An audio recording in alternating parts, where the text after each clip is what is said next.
Redmi is unveiling its new Turbo 5 Max smartphone to the markets. It's coming with a new back design. It will be expected to debut with the MediaTek Dimensity chipset with a powerful octa-core CPU.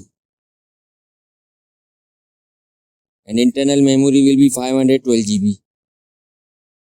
RAM will be 12 GB. Smartphone will be an AMOLED touchscreen display with 1.5K resolution and 120Hz refresh rate. It's tipped to feature an ultrasonic fingerprint scanner.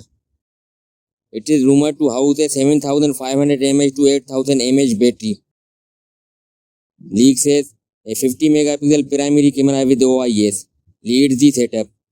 OIS ensures stable 4K videos and decent low light shots. This smartphone will run on Android 16 operating system.